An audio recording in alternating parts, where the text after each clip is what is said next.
I'm Lisa, like you just said, and I'm going to talk about what is home to me. Home is one of those things that I've thought about before, but I don't really know what it actually is.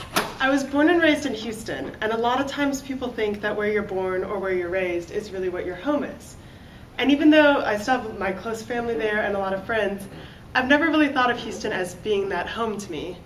I love Texas. Texas is cool. Everything's bigger in Texas. But for some reason, it just doesn't strike it as someplace that I really want to spend the rest of my life. And now I live in Atlanta.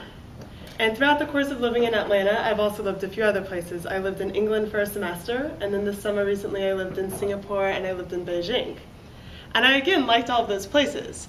And I love traveling, and I love laying my head down kind of somewhere new every couple weeks and trying something new out. But none of those places really seem like home to me either. And I think the old story about home is where your heart is something that's really true to me. Because I think at the time, all of these places have seemed like home to me for a little bit, because it was wherever my friends were, wherever who I was close to, or whatever I was doing. So even though right now I don't necessarily have that house or that dorm or that place that is the home to me, Georgia Tech itself is my home because it's where I love and it's what I'm doing, and go Yellow Jackets. So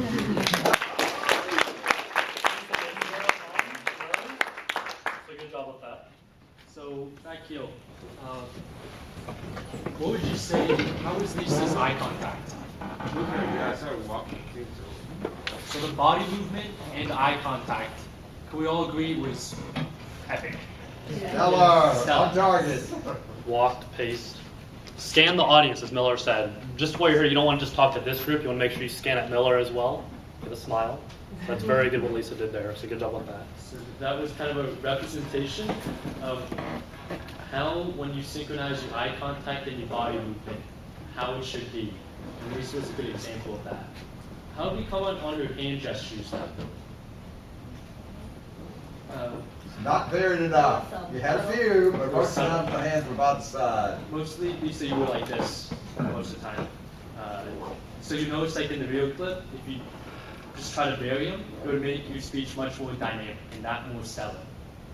Any other feedback? Javier? Anything? No? Sonola? I think it was good, just the hand gestures a little bit, like, change them up. Like, once you put your arms down once, and it gave like a pressure into your speech, so it was good. And also a great ending. That's a good way to always have a good begin, have a good ending. The Go Yellow Jackets, you tie that as very well together. It makes your speech well. Carl, do you have anything? Nothing else. Justin? Yeah, just exactly what they're saying. The only thing when you're up here, you're exuding confidence, and you were doing an excellent job. Just the dynamics. So hand gestures, varying your volume up and down, that can also help with that. So excellent job. At least I had no verbal distractions. No. Not a single or any of that. So with that being